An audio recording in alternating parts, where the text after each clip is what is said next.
Hello, everybody. It is the Locked On Big 12 round table. John Williams is here from Locked On Sooners. Emery Lida is here from Locked On Texas Tech. Steven Simcox is here from Locked On Horned Frogs.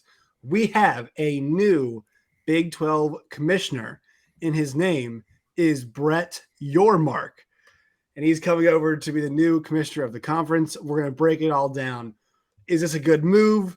What are the biggest challenges? Where do we go from here? What other things is set in motion? All of that and more coming up on the show.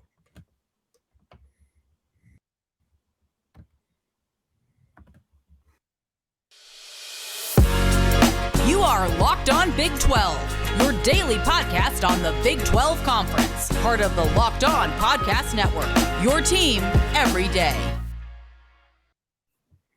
All right, once again, it's the Locked On Big 12 podcast. I have half-working glasses. Fun way to start the show. I messed up the intro, but hey, we're here. We've got a new commissioner, and I'll tell you guys this.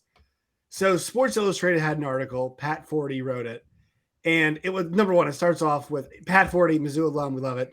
On your mark, get set, which is like, I mean, this probably dreamed of writing this lead in journalism school at Mizzou. I can tell you that, but the reactions were pretty negative.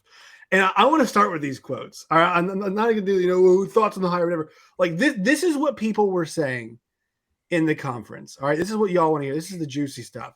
One Big 12 AD asked Sports Illustrated, so asked Pat Forde.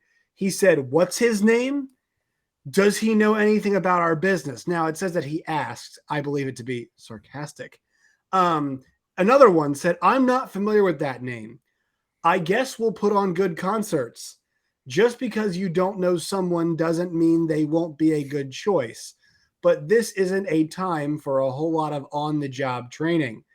An administrator outside the league said, I would like to be optimistic, but this is a disaster in the making."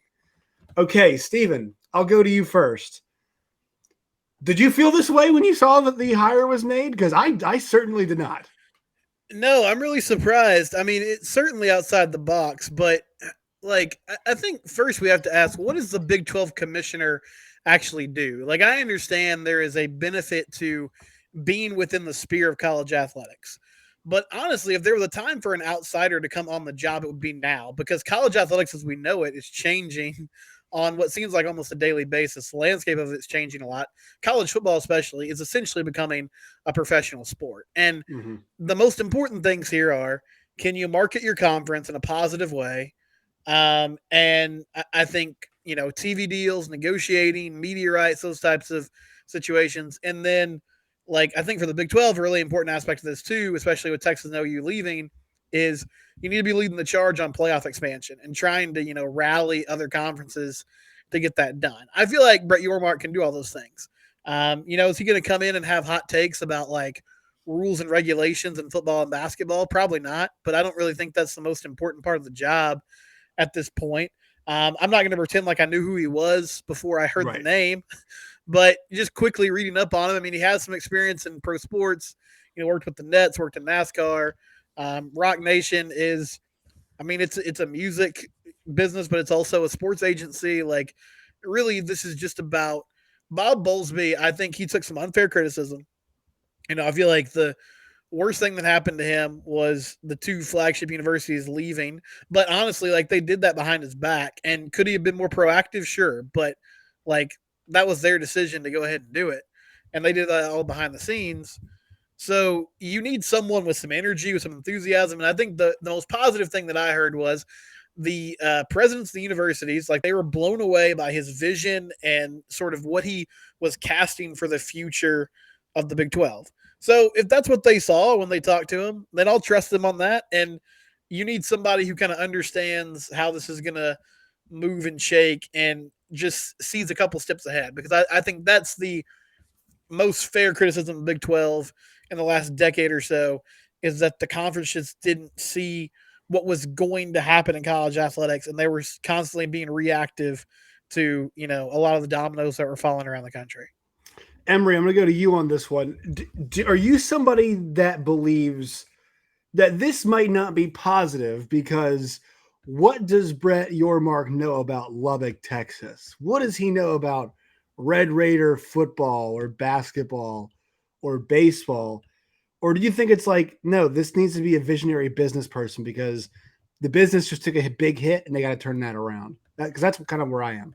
No, I'm with you on that. I think if anything, it's the complete opposite. Like for decades now, the philosophy about hiring college conference commissioners has often been trying to find the right person that knows a lot about football in the area, knows a lot about sports in the area. And I simply think times are changing. If you're in the Big 12 and you've just seen your two flagship universities leave, you're not going to win this battle of conference realignment and stay as a conference powerhouse by simply doing the traditional approach of just hiring a sort of normal conference commissioner.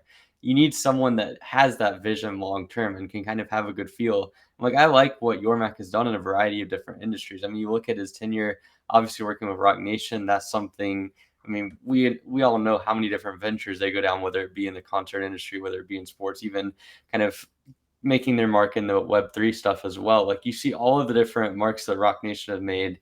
You look at what Yormark specifically has done with the Nets and making Barclays Center attractive. And then you see as well, he had his hand tied in NASCAR at the time when NASCAR was at his peak in the early 2000s. So Yormark's a guy that's been in a lot of different successful areas. And he's also been in areas that have seen a lot of change over the course of the years. And so I feel like that sort of philosophy of going after guys that have success in a variety of different industries, that to me is more sustainable than someone that might know a little bit more about playing football in Lubbock. Because at the end of the day, college football, college sports in general is a business. And people might not want to hear that. But when it comes down to it, someone that has so much experience with the business side of different things and has had success in sports marketing and everything, that to me makes a better commissioner. And you're not going to win this battle of conference realignment and make the Big 12 the best it can be without someone that has a really good business sense. So I like to hire if the athletic directors and presidents of the university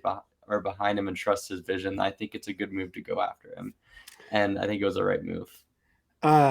John, so this is because OU's kind of in this really interesting spot with being the ones that's transitioned or going to be making the transition. But I think I want to mention this. Like Yormark had experience with the Nets when they were transitioning from New Jersey to Brooklyn, which is obviously it is transition. That is something that's big, and they thrived when they made it to Barclays.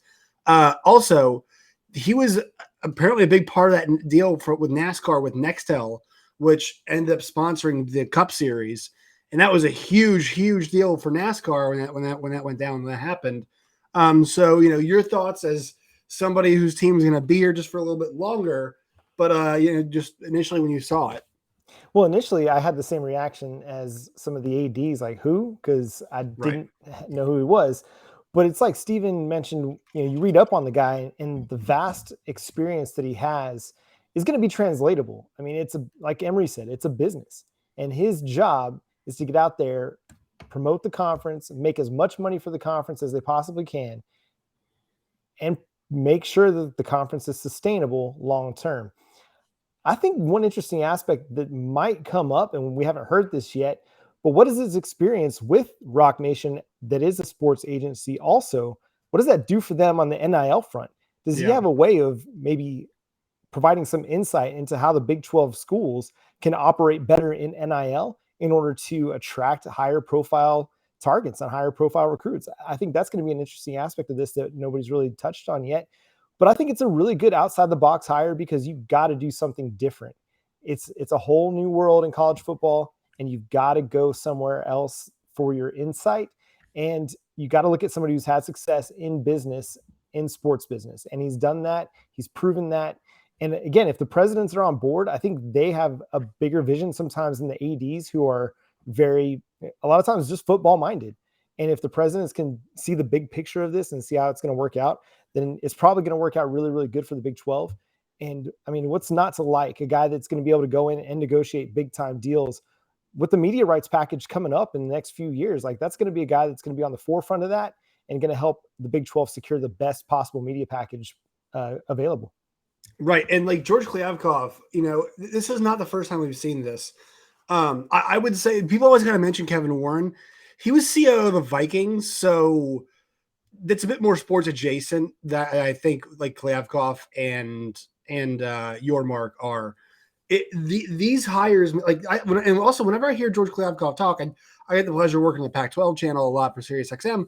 Like, he's really well spoken. I don't agree with everything that he says all the time, but it's not like he doesn't have a good idea of the product of what the Pac-12 is. Like, I'm sorry, we all like to think that we're special, but like, he's going to need help, Yormark will, but I don't think this is a guy who's not going to understand what Big 12 football is, right? Or what the Big 12 is. The Big 12 is a Power 5 league still in football that is trying to maintain that is losing its two biggest financial assets, that is the best league in college basketball and really good softball and really good, although they're losing, obviously Oklahoma and Texas, still going to be good at softball though. And really good at baseball as well. Like, that's kind of the upshot on the on things that make money. Like, that's kind of what we're looking at there. I don't think it's going to take years for him to understand what the product is. Like, that's kind of what people in marketing do. Like, you don't have to study something forever to know how to sell it and package it and do all these things. You got to do your research. I'm sure he will, and I'm sure he already has.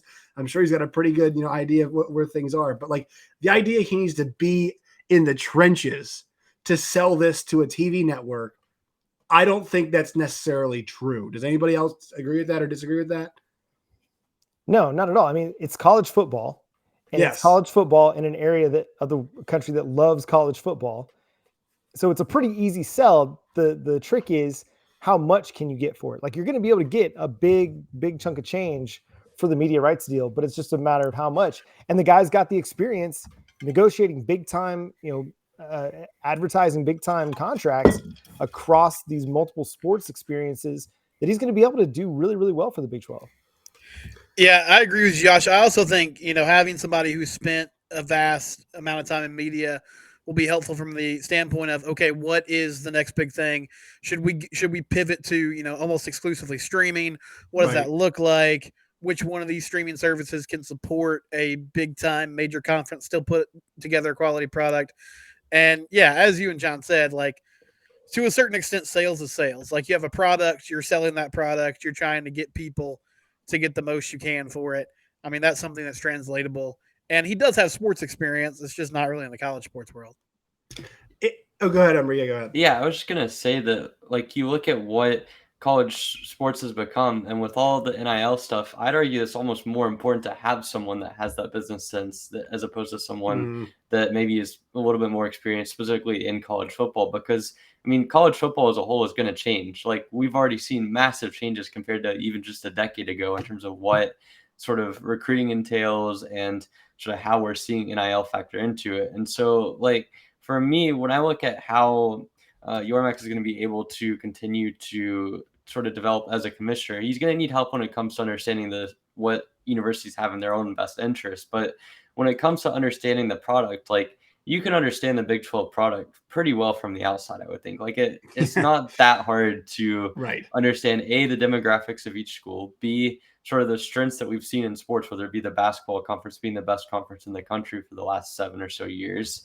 And then also just understanding kind of like what the avenues forward for each university is. Like, that's going to be stuff where where he takes on this role, he's going to be able to understand that stuff. Like, you're going to have to, it's almost a requisite to understand it. So I'm not worried in the slightest when it comes to information. I think the biggest part of this, that is the case with any commissioner, is making sure the universities, the presidents, and the ADs all work with them and cooperate, because the ADs are trying to play hardball and don't like their own commissioner. That makes it a lot more difficult. And I mean, from all accounts, the fact that everyone was on board with it makes it seem like, especially on the president side of things, that we're headed in the right direction in that sense. Well, I'd love to know who those two. I think who those two athletic directors are. That was not smart. Unless it was Texas and OU, then they just don't really care. But like, come on, you're gonna have to talk to this guy on the phone. I know his anonymity, and he'll be nice, whatever. That's not helping anybody. It really does not help anybody. Also, I think the one important thing to think about this, when he's selling this television contract that's coming up here, all right, it's not about to me, this next round of negotiations is not about understanding TCU football and where TCU football can be sold. And it is in some ways, but like really, I think this is going to be identifying players, and I mean players in the TV space, the media space, who want to get in on the college football action that maybe aren't yet. I think that's the Big 12's best thing because, look, guys, we're all honest about this. The Big 12's strength is not going to be, giving you prime time, massive matchups every single week. Like, I think the Big 12's best value is going to be giving you volume of really interesting games and also volume of very dedicated fan bases that stuff you can put on your Apple TV Plus, on your Paramount Pluses, on your Hulus, on your Netflixes, whoever wants to get in this Amazon, whoever wants to get in these space, I think that's where they're going to have to go, which is a pretty big departure from which George Kliavkoff said he believes the next round of television deals are going to be predominantly linear cable. I don't know if that's the best way for this conference to go, which kind of leads us to this really big thing. Like the TV contract to me is the number one thing that I think about that he has to nail. It is when I think about, okay, what's the number one? It might not be the first thing on his agenda. I think actually John, Texas and OU together might be. Now we have a commissioner, maybe to talk about, all right, what's the exit fee? Maybe that can actually happen. Maybe that's next. But the number one topic, the cloud that looms over all of this, in my opinion, is the next TV deal. And it's because of things like the ACC's deal sucks. The Pac-12's deal is up. The Big Ten is going to negotiate their deal, but we're not really close to the Big Ten. I think I'm comparing more the Big 12 to the ACC and the Pac-12. Can you get within striking distance of those conferences with this next TV deal? So, John, that's where my mind went first. What about you? Yeah, I mean, I definitely thought about the Oklahoma Texas thing because I think it is going to be relevant and it's going to be an issue there. But yeah, number one for the conference is going to be the TV deal because that's going to be the thing that drives long-term sustainability. And they have, I feel like, an equally marketable conference to the ACC. Yes, you've got Florida State and Clemson, Miami's coming up, but other than that, it's not littered, I don't think. Wake Forest played Pitt in the championship game last year with great powerhouse, programs. I mean, Virginia Tech's got a great fan base too, but I really do think that the Big 12 has. I mean, BYU may not be the national power, but they've got a great fan base. It's nationwide. Houston's in a great media market. TCU's in a great media market. Cincinnati is in a great football market. I mean, there's a lot of really good things to sell about the Big 12's TV contract. And yeah, that's going to be number one. I mean, yes, they're going to try and get a deal done with Texas and Oklahoma to figure that out, but that's not going to be top of priority for him. He's going to start scouting out. And I think the streaming thing is going to be huge for them because yes, you might be able to get some of these linear deals going where you have your games on network. But what about the games that aren't going to be the prime game in that regional space? They got to go somewhere. So why not put it on Amazon Prime? I think that'd be a huge opportunity for the Big 12. All right, one quick word from our sponsors. Today's show is brought to you by our friends at rockauto.com. Go to rockauto.com today for the best prices on parts for your car or truck. Why choose to spend 30, 50, or even 100% more for the same parts from a chain store or a car dealership? For example, Honda Odyssey fuel pump is $353 from a chain store, $216 at rockauto.com. It's a family-run business serving do-it-yourselfers online for 20 years. Go to rockauto.com right now and see all the parts available for your car or truck. Right, locked on in there. How did you hear about us box? That way they know we sent you. Amazing selection, always low prices, all the parts your car will ever need. That's rockauto.com. So I'll go to you, Steven, now on this. Is that issue number one for you, or are you somebody who thinks of maybe CFP expansion? Because I know that's something people are thinking about.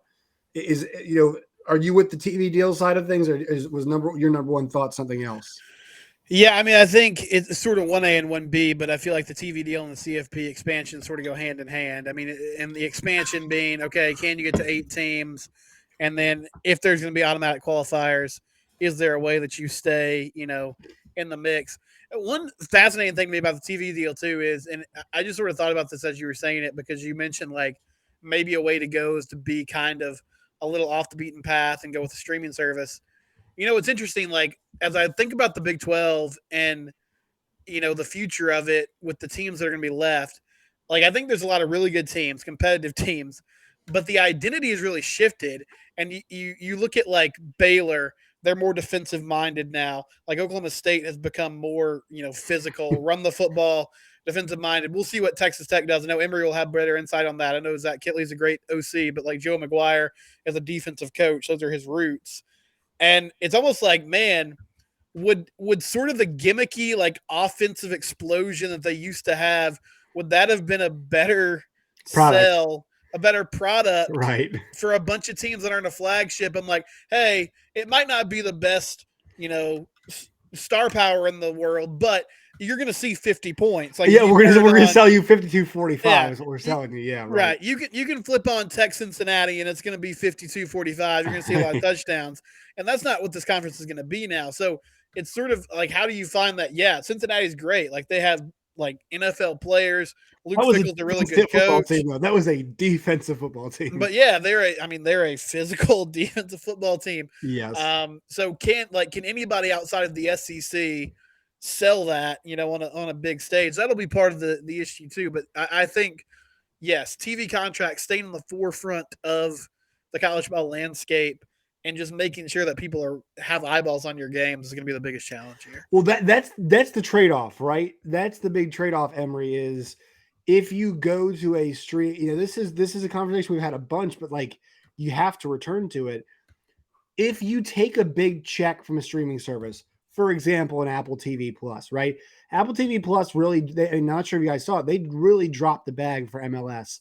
$200 million, I think, was the television contract, somewhere in that neighborhood, for Major League Soccer to go to MLS.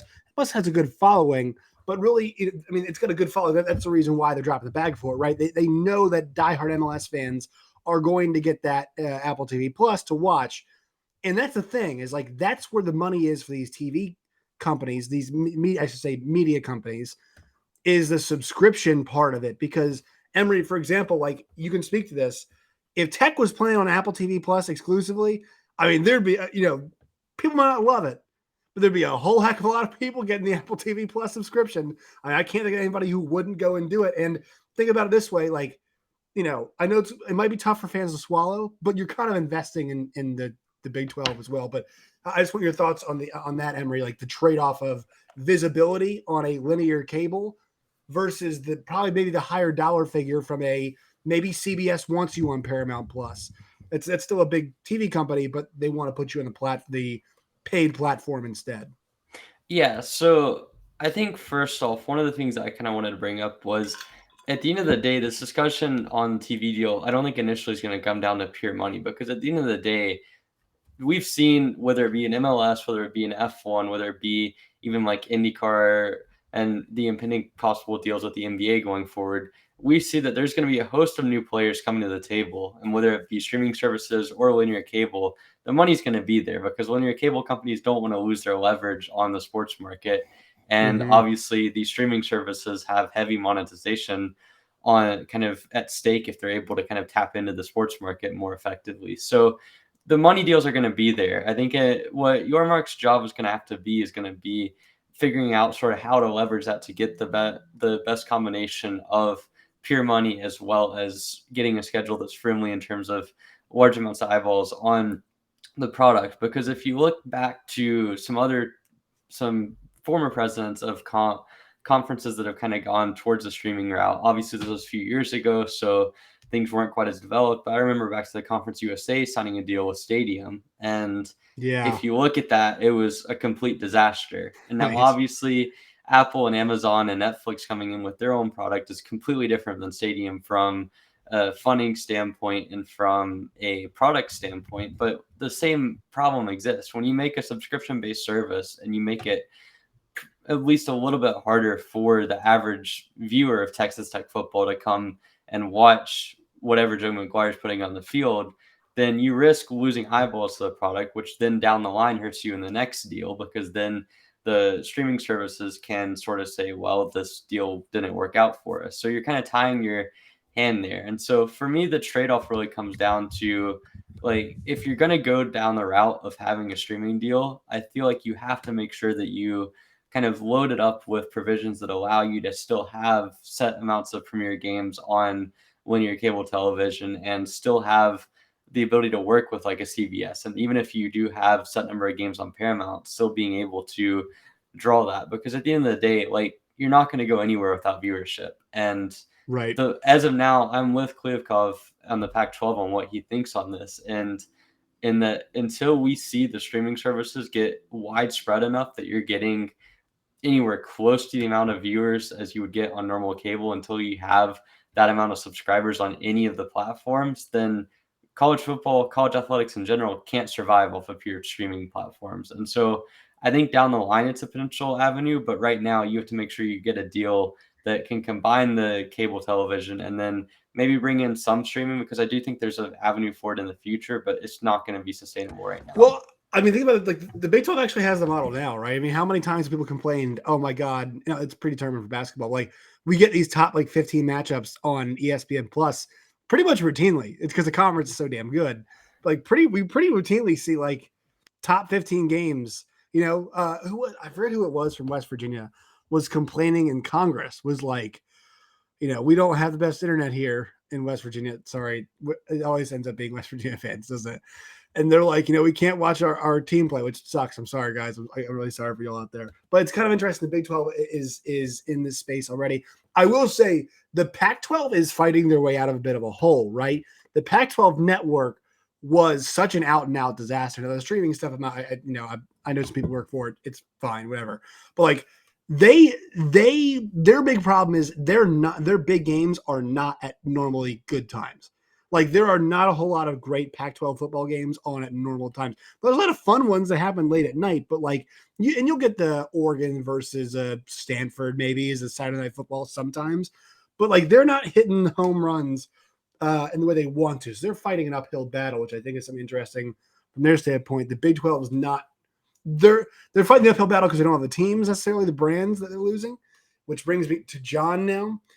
John, do you think because there is a businessman who is not attached to Oklahoma and Texas at all? I mean, this guy is, spent a lot of time he's from New Jersey, went to Indiana, done a lot of his business in New York.